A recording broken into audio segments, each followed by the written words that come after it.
we are going to talk about something incredibly powerful, the mirror principle. This principle, when understood and applied, can change your reality. But if you ignore it, you might find yourself stuck in the same patterns, unable to move forward. Imagine for a moment that your life is like a mirror. This mirror reflects everything you think, feel, and believe about yourself and the world. If you look into this mirror and see only limitations, doubts, and fears, then that is exactly what your life will reflect back to you. Your reality becomes a direct reflection of your inner world. So if you want to change your outer world, you must first change your inner world. This is the essence of the mirror principle. When you wake up in the morning, your brain is in a very suggestible state. Your brain waves transition from delta, the slowest waves, to theta, to alpha, and finally to beta, which is your normal waking state. This is a critical time because your mind is more open to new ideas and beliefs. What do most people do when they wake up? They immediately start thinking about their problems, their to-do lists, and all the stresses they have to face. These thoughts trigger the same emotions they felt the day before. Their bodies react with stress, worry, and anxiety. This means they are starting their day by reaffirming their past, creating a predictable future. But what if you use this time differently? What if, instead of focusing on your problems, you focused on your potential? When you wake up, take a few moments to visualize your ideal day. See yourself as the person you want to be. Feel the emotions of success, happiness, and love. By doing this, you are setting the tone for your day and sending new signals to your brain and body. Your brain is like a record of the past. It holds all your memories, experiences, and learned behaviors. When you wake up and think the same thoughts, you activate the same neural pathways. These pathways are connected to the emotions you felt during those experiences. So, if you think about a stressful meeting, you feel the stress again. This creates a loop where your thoughts trigger emotions, and those emotions trigger more thoughts. You end up living in the past, even though it's a new day. To break this cycle, you must become aware of your thoughts and emotions. Notice when you are thinking about the past or feeling negative emotions. When you catch yourself in this state, take a deep breath and shift your focus. Remind yourself that you have the power to create a new reality. Your past does not define you. It's just a collection of experiences that you can learn from and move beyond. In the evening, as you prepare to sleep, your brain waves slow down again. You go from beta to alpha to theta and finally to delta, the slowest waves associated with deep sleep. This is another window of opportunity. Before you go to bed, take some time to reflect on your day. What went well? What could you improve? Then visualize your ideal future. See yourself achieving your goals and living your dream life. Feel the emotions of joy, gratitude, and fulfillment. This practice helps to reprogram your subconscious mind, setting the stage for a new reality. Most people live their lives on autopilot. They wake up, check their phones, go through their daily routines, and repeat the same patterns day after day. Their bodies are conditioned to these routines, and their minds are stuck in the past. To create a new reality, you must break free from these patterns. This requires conscious effort and intention. One powerful way to do this is through meditation. Meditation allows you to quiet your mind, connect with your inner self, and open up to new possibilities. When you meditate, you move beyond your analytical mind and tap into the subconscious. This is where true transformation happens. Start with just a few minutes a day. Sit quietly, focus on your breath, and let go of any thoughts or distractions. As you practice, you'll find it easier to enter a state of calm and clarity. During meditation, visualize your desired reality. See it as if it is already happening. Feel the emotions of success, love, and happiness. The more vivid and detailed your visualization, the more powerful it becomes. This sends a clear signal to your brain and body, creating new neural pathways and emotional responses. Over time, your external reality will begin to mirror these internal changes. Another key aspect of the mirror principle is your self-talk. The words you speak to yourself have a profound impact on your reality. If you constantly tell yourself that you are not good enough, smart enough, or capable enough, then that is what you will experience. Your self-talk shapes your beliefs, and your beliefs shape your reality. Let's break this down further. Self-talk is the inner conversation you have with yourself all day long. It's like a running commentary in your mind. Sometimes you might not even notice it, but it's always there, influencing how you see yourself and the world around you. If this self-talk is negative, it can hold you back in many areas of your life. For instance, if you keep telling yourself that you're not good at something, you start to believe it. And when you believe it, you act in ways that reinforce this belief. Think about a time when you faced a challenge. What did you tell yourself? If you thought, I can't do this, or I'm not smart enough, how did it make you feel? Probably discouraged, right? And when you feel discouraged, you're less likely to try your best. This creates a cycle where negative self-talk leads to negative outcomes, which then reinforces the negative self-talk. On the other hand, positive self-talk can have the opposite effect. When you tell yourself, I can handle this, or I am capable, you start to believe it. This belief boosts your confidence and encourages you to take action. Even if things don't go perfectly, positive self-talk helps you to see challenges as opportunities to learn and grow, rather than as evidence of your limitations. Your self-talk is like a mirror reflecting back your thoughts and feelings about yourself. If the reflection is negative, it's hard to see your true potential. But if the reflection is positive, you start to see yourself in a more empowering light.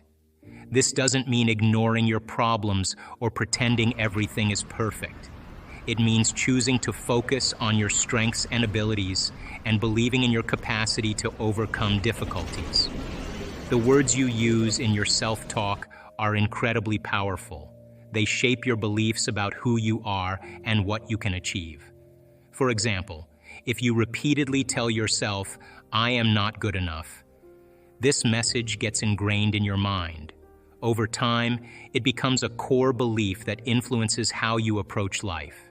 You might avoid taking risks or trying new things because you don't believe in your abilities. This belief can limit your potential and keep you stuck. But what if you change the words you use?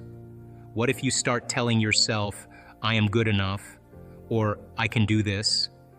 At first, it might feel strange or even untrue, but with practice, these positive messages can become new beliefs.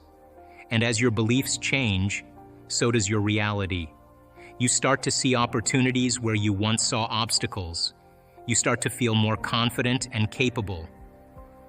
Changing your self-talk takes time and effort, but it's worth it. Start by paying attention to your inner dialogue. Notice when you're being hard on yourself or when negative thoughts creep in. When this happens, pause and challenge these thoughts. Ask yourself if they're really true. Often they're not. They're just old patterns that no longer serve you. Pay attention to your inner dialogue. Are you kind and supportive to yourself, or are you critical and harsh? If you catch yourself being negative, pause and reframe your thoughts. Replace negative statements with positive affirmations. For example, instead of saying, I can't do this, say, I am capable and strong. I can handle anything that comes my way. These affirmations may feel awkward at first, but with practice, they will become more natural and believable. Gratitude is another powerful tool for changing your reality. When you focus on what you are grateful for, you shift your attention away from lack and scarcity. This creates a positive energy that attracts more good things into your life.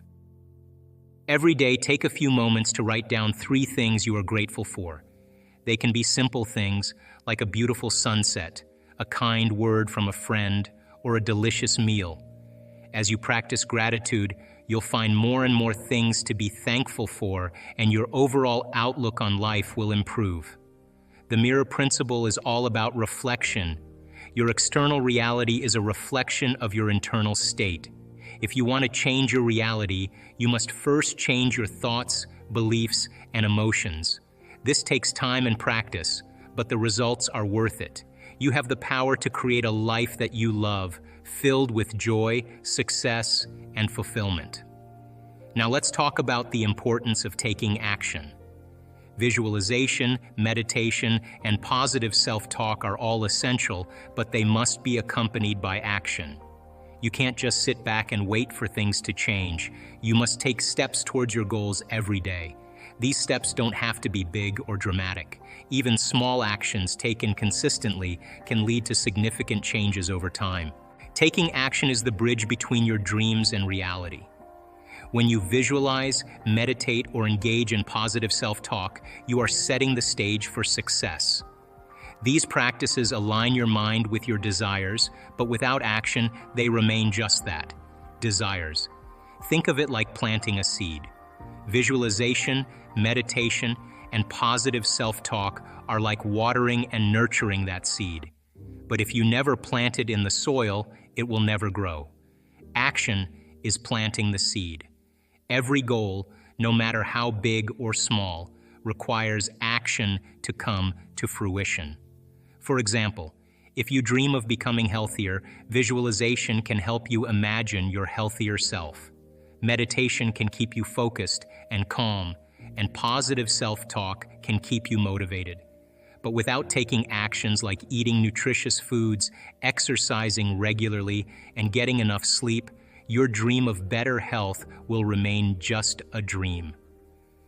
You don't have to take massive actions all at once. Sometimes the thought of taking big steps can be overwhelming and paralyzing. Instead, focus on small, manageable actions. These small actions might seem insignificant on their own, but when you do them consistently, they add up over time and lead to significant changes. It's like building a wall. Each brick on its own doesn't look like much, but when you lay them one by one, you eventually build a strong, solid wall. Consistency is key. Taking small actions every day creates a habit. Habits are powerful because they become automatic behaviors. When something becomes a habit, you no longer need to rely on willpower or motivation to do it. For instance, if you make it a habit to exercise for just 10 minutes every morning, over time, you won't even think about it, you'll just do it. And those 10 minutes, day after day, will improve your health significantly. Think about any skill you've ever learned. Whether it's playing an instrument, learning a new language, or mastering a sport, you didn't become proficient overnight. It took consistent practice. The same principle applies to achieving your goals. Each small step is a practice that brings you closer to your objective. It's also important to recognize that taking action builds momentum. When you take the first step, no matter how small, it creates a sense of progress. This progress motivates you to take the next step and then the next. Momentum makes it easier to keep going. Imagine pushing a heavy boulder. The initial push is the hardest, but once the boulder starts rolling, it requires less effort to keep it moving. Sometimes fear and doubt can stop us from taking action. We worry about failing or not being good enough, but taking action, even imperfectly, helps to overcome these fears. When you take action, you gain experience. This experience builds confidence. The more you act, the more you learn and grow. You start to see that failure is not the end, but a learning opportunity. Each step, even if it's a stumble, is a step forward. Another crucial aspect of taking action is that it brings clarity. You might not have all the answers when you start, and that's okay. Action helps you figure things out. As you move forward, you learn what works and what doesn't. This feedback is invaluable because it helps you adjust your approach and refine your strategies. Clarity comes from doing, not just thinking. Start by setting clear, specific goals. What do you want to achieve? What steps do you need to take to get there? Break your goals down into manageable tasks and create a plan. Then, take action. It doesn't matter if the action is small or imperfect. The important thing is to keep moving forward. Each step you take brings you closer to your desired reality. As you take action, stay open to feedback and adjust your approach as needed. The path to success is rarely a straight line. There will be obstacles and setbacks along the way. But if you stay committed and persistent, you will overcome them. Remember, the only way to fail is to give up. As long as you keep moving forward, you are making progress. Finally, surround yourself with positive influences. The people you spend time with have a significant impact on your thoughts, beliefs, and emotions. If you are surrounded by negative, critical, or unsupportive people, it will be much harder to create a positive reality. Seek out people who inspire you, support you, and believe in your potential. Join a community of like-minded individuals who are also on a path of growth and transformation. Share your goals and challenges with them and celebrate your successes together. Having a strong support system can make all the difference in your journey. The mirror principle is a powerful tool for changing your reality. By understanding that your external world is a reflection of your internal state, you can take control of your thoughts, beliefs, and emotions. Use the windows of opportunity when you wake up and go to bed to set a positive tone for your day and reprogram your subconscious mind. Practice meditation, positive self-talk, and memories because it patterns or stamps or embosses networks of neurons into very specific patterns. And then the emotional quotient helps us to remember the event. So we learn something new intellectually. We also cause networks of neurons to form. The Nobel Prize laureate Kandel in the year 2000 found that when people learn just one bit of information, they double the number of connections in their brain from 1,300 connections to 2,600 connections. So if they didn't review that information or repeat it, the connections pruned apart. So we know then that learning semantic information begins to organize circuitry in the brain, and experiences enrich the brain. The end product of experience, of course, is the emotion, and it causes us to feel certain ways. You can remember where you were on 9/11. You can tell me who you were with, what time of day it was, what you were doing, because whatever you were seeing in that moment or hearing in that moment changed how you were feeling. And the moment you felt altered or you felt differently, significantly, your brain perked up and you paid attention to whatever caused that. And that event in and of itself is called a memory. So then most of our thoughts and feelings tend to be within the neural circuitry of the past and the emotions of the past chemically. So if you take a thought, thoughts are the language of the brain, and feelings are the language of the body, and how you think and how you feel creates a state of being. So if you combine a thought and a feeling, a thought and a feeling, a thought and a feeling, and you have a series of good thoughts that are connected to a series of good feelings, that cycle of thinking and feeling creates what's called an attitude. If you have a series of negative thoughts that are connected to some pretty bad feelings, you'll say, I have a pretty bad attitude today. So if how you think and how you feel creates a state of being, then attitudes are just shortened states of being. The hardest part of all of this, everything we're talking about, is one simple thing: making the time to do it. That's it. Making the time for your precious self to eliminate the people in your life and the things that you do just for a short period of time when you wake up in the morning or before you go to bed at night and you say, okay, what is the greatest ideal of myself that I want to be today? But listen, I'm not going to get up until I am this person. When you begin to wrestle with your limitations and overcome them, there's so much talk in the United States about self-love. People think self-love is getting a manicure or buying a sports car. That's not self-love. That's pleasure. Self-love is when you're sitting with yourself and you are working on overcoming your hardwired thoughts or beliefs or your emotional propensities that are connected to your past, and you are really working to overcome them. Right on the other side of your pain is freedom. Right on the other side of your fear is courage. Right on the other side of your sadness is joy. It's the same energy. It's just trapped in the body. When you stretch yourself past that point and you break free from the chains of those emotional addictions, the side effect of that is called joy. The body is liberated from that level of mind. When that happens, there's available energy to create with. So when you break through that, you begin to love yourself, you begin to respect yourself, and you begin to love and respect others because you see yourself in them. And now that you're free from it, you can understand them with compassion without knee-jerking in the same way. So the difficulty here is really making the time to do it. And if you began to think about a new way of being and you moved into a state where you said, I'm not going to get up until I am this person. Not only did you memorize it neurologically in your brain, but you allowed the thoughts that you were thinking to become the experience to the point that your body, as the unconscious mind, began to live in that future reality in the present moment. And when you got up, when mind and body were working together in that state of being, and you said, I'm going to maintain the state of being my entire day, and I don't care. Bring on the challenges because I want to test my greatness. And you did that the entire day.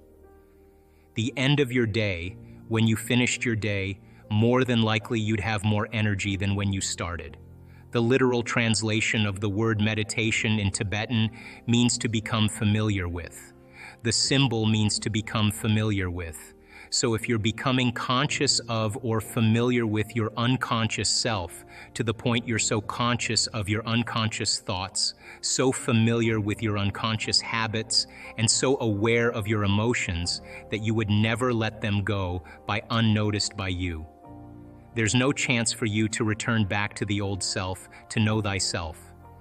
And then, if you became familiar with a new self because you neurologically fired and wired it in your brain, and you emotionally conditioned your body, and you were able to do it enough times, sooner or later, it would get easier, and it would become more familiar to you, and you would be able to move into that state of being. By the way, a new state of being is a new personality, and a new personality is a new personal reality. One of the things about substances is that it actually helps to change chemistry in the brain and body, so there becomes a chemical dependence on it at that point. But the person who wants to change has to want to change. That's the first element. In other words, no one can make you change, but you have to find it in you to really see if this is what you want to do. I've studied people over the last 12 years. Why is it that one person, an old-timer, can look at his x-rays and see a spot on his lungs, and the doctor will say to him, hey George, you know that's a spot on your lungs. It's nothing now, but if you keep smoking it will be. And that guy just takes his cigarettes, throws them in the trash, and he's done the next day. How do you explain that? He made the decision, and the decision was an experience, and it began to rewrite his chemistry and his biology. How can a person who moves into a state of religious ecstasy, a state of absolute faith, drink strychnine and not get poisoned by it? It's a decision. It's an energetic decision. It's how powerful the mind really is.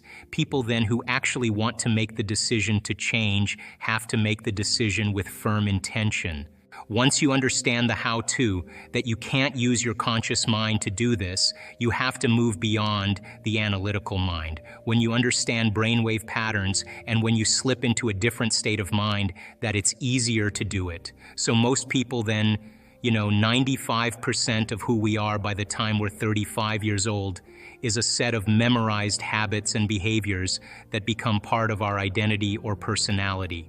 So 5% of the conscious mind is trying to change 95% of what we've memorized, hardwired, become addicted to emotionally. So the person may want to think positively, but they've been feeling negatively and oiling those programs for the last 25 years. They might want a new life with new conditions, and as they use their mind, conscious mind, to focus on that, their subconscious mind, they've been programmed to feel guilty. That's mind and body in opposition. we have to begin to recondition the body to a new mind. So change isn't hard, it's just that you've got to get the manual to understand how to begin to unlearn and relearn, to break the habit of the old self and reinvent the new self. The latest research in neuroplasticity tells us we're not hardwired to be a certain way for the rest of our lives. The latest research in epigenetics says we're not doomed by our genes, that in fact we're marvels of adaptability and change. So as a person started to contemplate and think about, who do I want to be when I open my eyes? What would it be like to be happy? What would it be like to live a new life?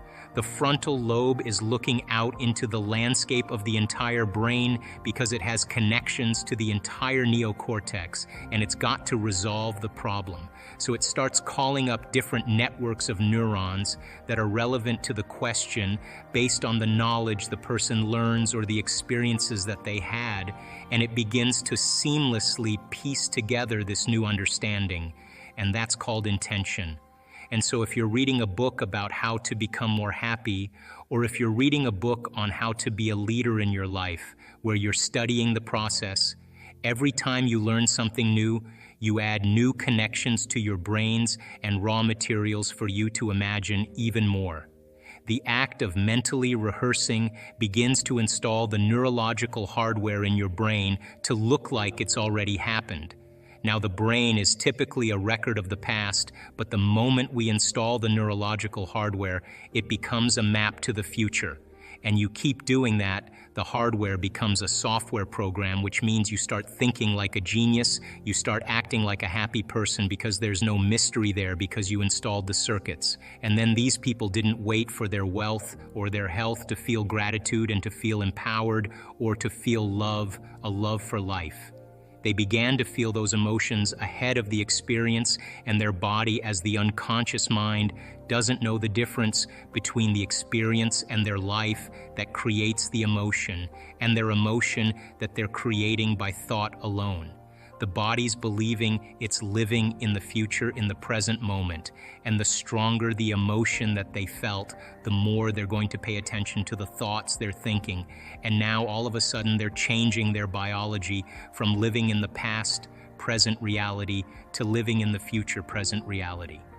And I was so intrigued by this process that I went back to school to study neuroscience because it was the answer in the internal process of rehearsing and imagining. They had long moments where they lost track of time and space, where when they opened their eyes, they thought it was maybe 15-20 minutes later, and it was an hour and 15 minutes later. When we get into the present moment, there's a moment where you lose track of yourself, you forget about yourself, and only in the present moment do you have access, according to the quantum model of reality, to other possibilities. And when you're truly in the present moment, the generous present moment, that's the moment then that you are no longer living in the familiar past or the predictable future. And in order for us to change, I realized that we have to get beyond our environment. And what's our environment made of? People, husbands, kids, bosses, objects, things, places. You got to get beyond your emotions, your body, your pain, your disease, and you got to get beyond this concept of linear time. So when we get beyond our body, our environment and time, we become pure consciousness, and now that consciousness can begin to connect to the consciousness of the field. And all of a sudden I realized that when people are nobody, no one, no thing, nowhere, and no time, that's the moment. And if you could give 1 to 3 different things that we could think differently or eliminate when a thought comes to us or we react in a certain way, if there's something you think, if we eliminated 1, 2, or 3 things and we did this every day for 7 days, we would start to see incredible feelings of differently. We'd feel healthier, more lively, more loved. What would be those few things? Okay? Well, most people, number 1, they get up in the morning and they check their cell phone, they check their text, their WhatsApp, their Facebook, they post something on Facebook, drive to work the same way, do the same thing. So they're in a program. They've actually lost their free will to the program.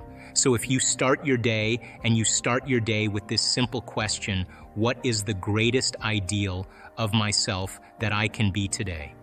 You ask yourself that question. Now listen, your body's gonna go like, well, we've got to get a cup of coffee, and you've got to go, I'm tired, and you've got to go, Body, you're not the mind, I'm the mind right now. You're gonna sit here, I'm gonna feed you, you're gonna get your coffee, you're gonna do all those things, but right now this is my time. You're gonna obey me, right? So now the body's no longer the mind, you're the mind. And so when it wants to get up and you become aware of it, you return back to the present moment. Every time you do that, it's a victory, and you're changing some aspect of yourself. So then ask yourself, I do this all the time. Write down 4 thoughts that you're going to stay conscious of the whole day. I can't, it's too hard. You'd be surprised the moment you become conscious of what those thoughts are, how unconscious you've been to them all day, all for weeks on end. Write down what you speak, how you speak, 4 things you want to change, how you act. How do you act? Do you complain? Do you blame? Do you make excuses? Do you feel sorry for yourself? That's a victim consciousness. What emotions do you live by? Is it possible that you're so used to living by guilt and you don't even know it's guilt? It just feels like you? Do you allow your energy to drop? Become conscious of those states of mind and body and review them and say, this is the old self. Then say, what thoughts do I want to fire and wire in my brain? And start firing and wiring and start feeling it. What behaviors will I demonstrate today? What choices will I make? One day, one lifetime. Just like you did, rehearse them. Rehearse the whole entire thing. Begin to install the neurological hardware in your brain. And if you keep installing it, the hardware is going to become a software program, and you're going to start thinking and acting that way. And then here's the tough part. Can you teach your body emotionally what your future is going to feel like before it's made manifest? And don't get up until you feel that way. Now practice that for a few days and then see if you can stay in that state and watch all of a sudden all those weird doors start opening for you. Synchronicities, whatever they are. Number 2, take up time at the end of your day. The end of your day before you lay down and give thanks for your life. Feel gratitude and really teach your body what it feels like. The emotional signature of gratitude means you're getting something. If I give you something that's of value, you would say thank you because you would feel it, right? So when you're receiving, you're giving thanks. So gratitude is the ultimate state of receiving. So then people only accept, believe, and surrender to the thoughts equal to their emotional state. So if you're in a state of gratitude, every thought's gonna make it right down into your body. If you're saying, I'm healthy, I'm healthy, I'm healthy, I'm wealthy, I'm wealthy, I'm wealthy, and your body's programmed in negativity, it's saying, no, you're not, no, you're not, no, you're not, that thought's going to stop right here. So as you elevate your state, there are about 1-200 different chemical reactions that go on in the body that begin to restore and repair the body in a state of gratitude. And so we've done the research to prove that. 10 minutes and just feel it with all of your heart. That's it. And the third thing, and very important, take time. Whenever it is, sit down, close your eyes, and begin to just open your awareness to the space around you and just sense it and pay attention to it and become more aware of it. The act of opening your awareness begins to reduce the stress hormones and creates more coherent brainwave states.